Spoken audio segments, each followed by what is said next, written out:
Kegiatan yang berlangsung di salah satu ballroom hotel di kota Gorontalo ini dihadiri dan dibuka langsung oleh Kepala Dinas Kumperindak Provinsi Gorontalo, Rizjon Sunge. Selain itu hadir pula pemateri berasal dari perwakilan perbankan serta dari PTSP, dan kegiatan tersebut diikuti kurang lebih 50 peserta para pelaku usaha seprovinsi Gorontalo.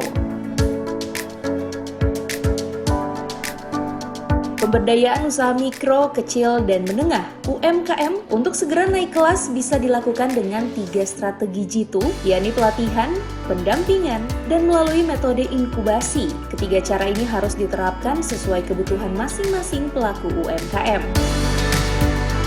Menilai 3 strategi pemberdayaan tersebut dilakukan simultan terutama bagi pelaku usaha yang belum mengenal teknologi digital. Olehnya kegiatan BIMTEK pemberdayaan ini sangat penting dilakukan, mengingat masih banyak pengusaha yang masih membutuhkan banyak peningkatan kapasitas. Selain itu, hal ini sebagai evaluasi bagi para pelaku usaha sehingga bisa naik kelas dalam hal kemajuan bidang usahanya. Sementara itu, pendampingan juga perlu diberikan untuk pelaku UMKM yang pemahamannya akan dunia usaha sudah ada, namun membutuhkan bantuan dalam tataran praktis seperti pendampingan bantuan untuk melakukan pemasaran efektif di dunia maya, memperbesar pasar, hingga pembenahan kualitas dan kuantitas barang supaya lebih menarik di mata calon pembeli. Jadi hari ini Dinas Kumperindak Provinsi Gorontalo melaksanakan BIMTEK pemberdayaan UMKM naik kelas.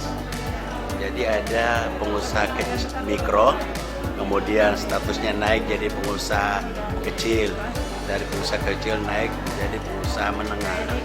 Hal ini penting dan sangat strategis kita lakukan untuk melakukan pendampingan terhadap pengusaha UMKM, di mana di masa pandemi ini omset mereka berkurang.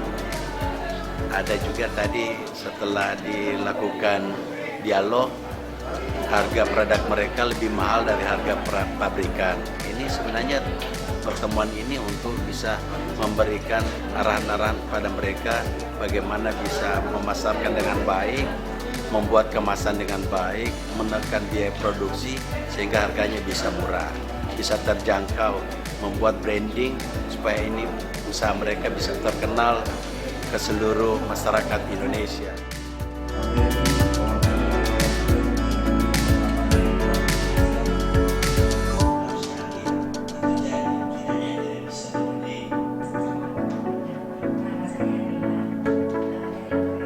Tim Liputan Advertorial Mimosa TV.